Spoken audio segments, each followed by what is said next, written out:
Welcome to the SEO.co Search Engine Optimization Podcast. Digital marketing essentials and next-level tactics. From off-site and on-site optimization to persuasive selling and everything in between. You'll learn actionable tips on what it takes to outright and outrank your competition.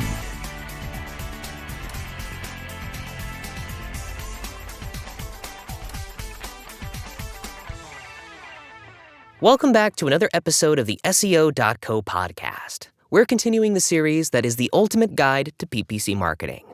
We're going to go ahead and roll right into the different types of PPC ads. When creating a sequence of PPC ads, you'll organize your ads on several different levels. At the highest level, you'll have campaigns, which each focuses on an overall message, theme, or goal for your brand. You can have one campaign active at any given time, or you may have several depending on the size of your organization, your budget, and the number of distinct goals you're trying to achieve. Under each campaign, you'll have several ad groups, collections of ads that fit together because they rely on similar keywords. For example, you might have an ad group focused on patio furniture. You might be able to place different CPC maximums for each of your ad groups. You'll have several different types of ads to choose from. Search network ads.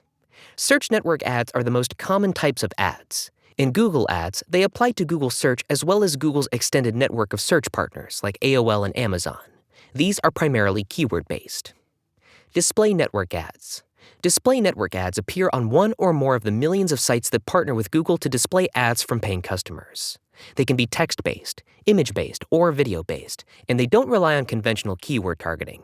Instead, they're displayed to specific audiences based on their demographic makeup or interests.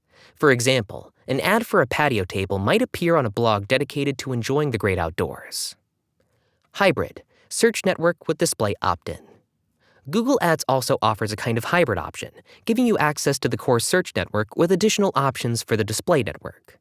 It's typically better to optimize your ads for one or the other, but in some cases, this may be advantageous. Product listing ads, or PLAs. Both Google and Microsoft offer product listing ads, or PLAs, which are optimized for ads intending to score direct sales. These are also sometimes called shopping campaigns, since you'll be listing ads for specific products sold by your brand. These ads feature multiple attributes you can tinker with, including categories like brand, category, condition, item ID, product type, and other elements you can customize to be unique to your business. These typically include an image of the product. To take advantage of this in Google Ads, you'll need a Google Merchant Center. Targeting options for PPC ads. One of the most important variables for the success of your PPC campaign is how you choose to target your ads. PPC gives you control over how and where your ads appear. Obviously, the content of your messaging will have a major impact on its success, but you'll also need to make sure your ads reach the right people in the right ways. In Google Ads and most other PPC platforms, you have the ability to restrict how, where, and when your ads appear. You'll also have the ability to modify your bids based on certain parameters, such as lowering your bid by 50% when advertising on mobile devices.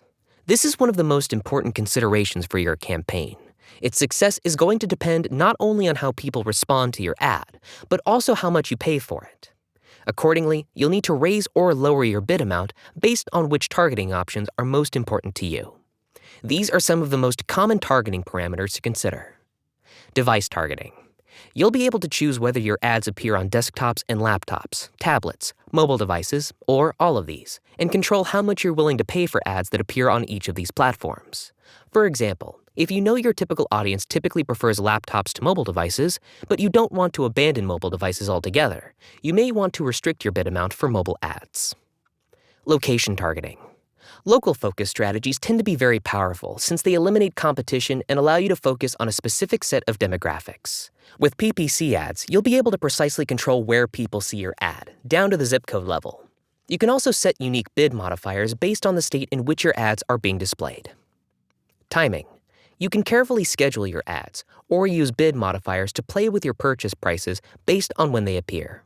For example, if you know people tend to respond to your sales more on weekends or during the noon hour, you can increase your bid prices during these hours. You may also choose to keep your ads rolling 24/7, especially if you have a global audience for an online store. Standard versus accelerated delivery.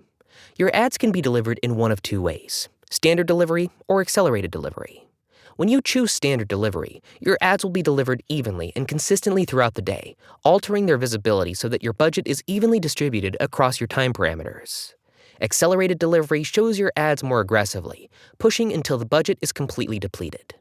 Accelerated delivery is optimized for advertisers with flexible or inexhaustible budgets who want to make sure their ads are seen for every relevant query.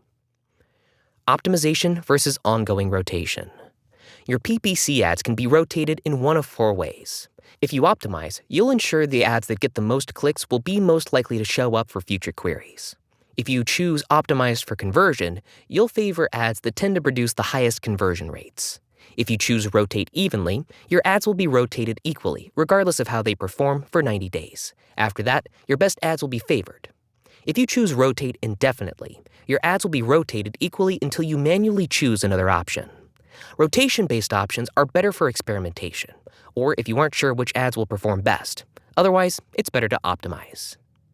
Audience-based targeting. In display and search ads, you can take advantage of some audience-based targeting options. If you do, you'll disproportionately favor people who belong to certain demographics, have certain interests or habits, or who have interacted with your brand in specific ways in the past. For example, affinity audiences allow you to target people based on factors like lifestyle, interest, or buying habits.